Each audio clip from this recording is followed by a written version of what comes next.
Hello everyone, it's SpawnPoiint and welcome back to another video. And this is the official Midnight Black Pulse 3D headset for the PlayStation 5. Now we've had the official white one since the PS5 launched last year, but Sony have just released this new colour to go alongside the Midnight Black controller. You might be wondering if the new colour brings any additional settings or features to the headset. Well, the short answer is no, nothing has changed at all, just the colour. But if you saw my original video last year, I did mention I had a few issues with it, one of which has actually been sorted via a software update. Now, if you've never tried the Pulse 3D headset, I will do a quick unboxing showing you what you get. Then I'll talk about the design, comfort, sound and microphone quality. I'll even do some mic tests to give you an idea of what to expect. I hope today's video is useful and please drop any questions in the comments and I will try to get back to you.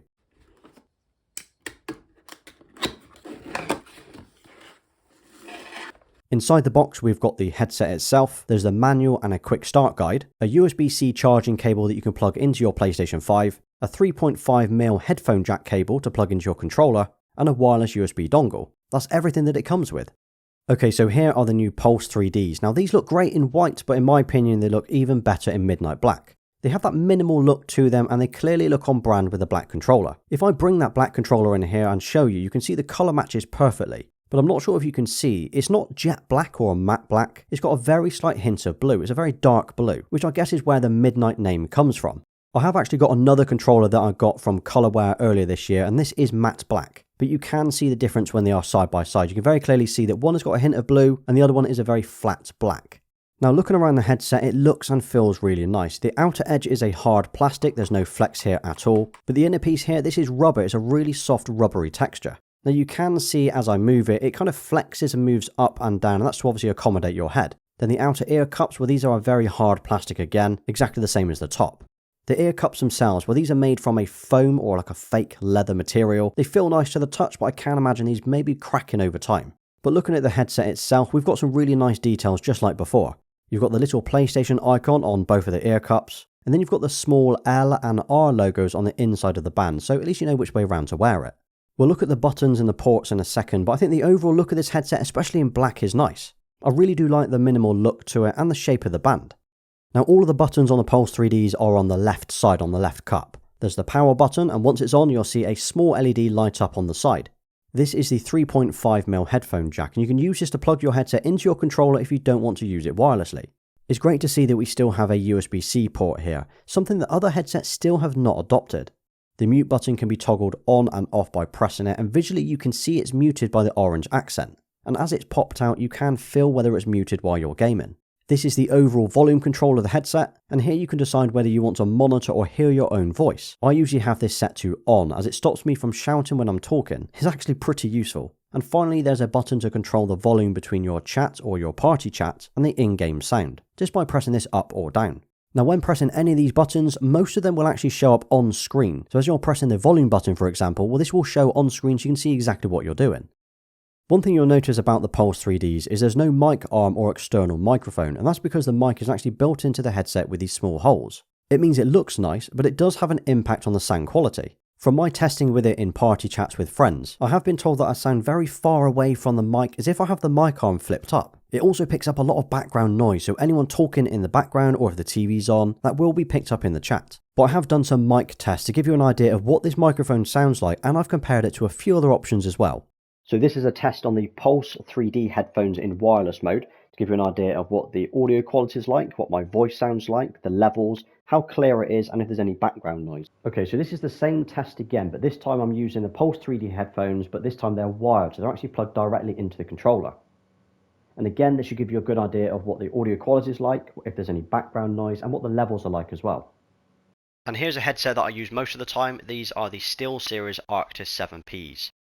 So this should give you a good idea again, compare it to the Pulse 3Ds of what my voice sounds like, the audio levels, and just how clear it sounds. And just for the sake of testing, this is me talking directly into the DualSense controller. So this is using the microphone that's built into the controller. So again, this will probably sound quite echoey, and the quality is not quite as good as the other two headsets.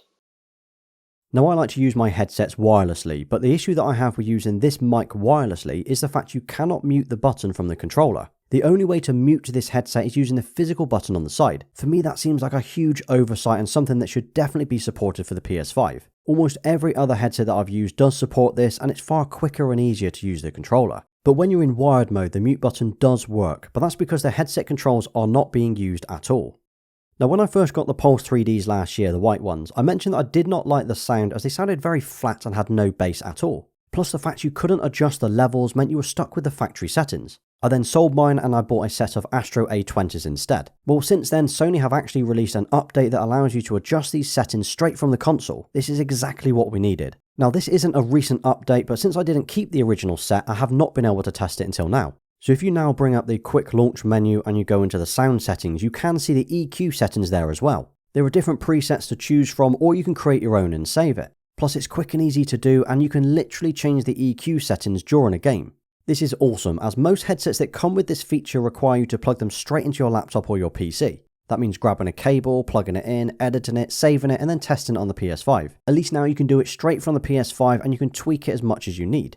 Out of the box, these sound okay, but as soon as you start tweaking the settings, or even just change it over to one of the presets, it makes a huge difference. During games like Warzone, where it's really important to be able to hear where footsteps and other enemies are coming from, well, there's no issue with this headset at all, and the fact you can actually tweak the EQ as well, which means if you want to increase the sounds of footsteps, well, you can do that too. I can very clearly pinpoint exactly where a footstep or a gunfire is coming from. And then I jumped on Gran Turismo Sport, and it sounded even better. Honestly, the EQ settings that you can tweak here makes a huge difference, and editing those during a game is super useful. Now don't forget that the Pulse 3Ds do support Tempest 3D audio, and that's specifically for the PlayStation 5. That's the kind of the PS5 answer to Dolby Atmos, something that the Xbox Series X and S support instead. It's basically 3D or surround sound for your headset. So this headset can be used both wired or wirelessly. If you choose to use it wired, you just need to use the provided cable, plug one end into the controller and one end into the headset. Nothing needs powering on, as the controller will do that for you. Now when you're using it wired, you cannot control the headset using the buttons on the side. They won't let you change the volume, but you will need to use the settings on the console instead. Or you can use it wirelessly. You just need to plug the USB adapter into the front of the PlayStation 5, turn the headset on, and it will connect. Pretty easy, and you can see the headset icon and battery icon appear on screen. While you're using the buttons on the headset, as I mentioned earlier, they will display on screen so you can see exactly what you're doing with your volume. When you power the headset off, it will disconnect from the PlayStation and it will revert back to your other audio settings. So for me, that's HDMI. That's really useful, as it means you don't need to remove the dongle from the front of the console. The only real downside to using it wirelessly over wired is the fact that the mute button doesn't work on your controller and that you need to use a dongle in the PlayStation 5. Incredible that Sony didn't factor this in when making them compatible with their own console.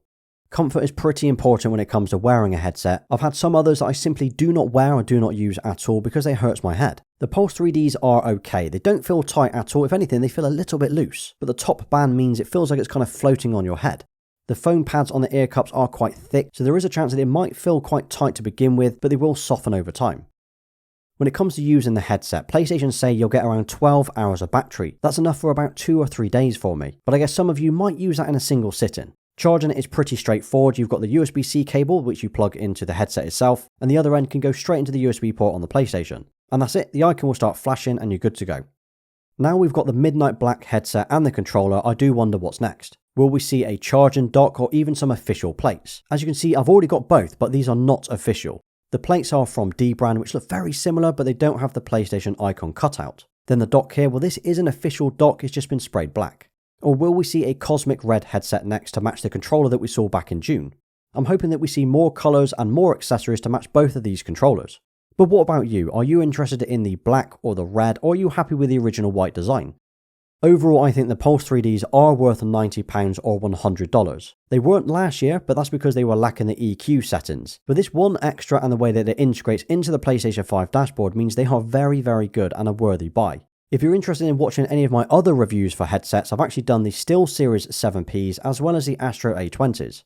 Well, you've made it to the end of today's video, so thank you for watching. And if you drop a PS5 headset in the comments, I will give you a thumbs up for staying until the end. Don't forget to hit that like button, subscribe to the channel and turn notifications on so you don't miss my next upload. You can also follow me over on Instagram and Twitter. Until next time.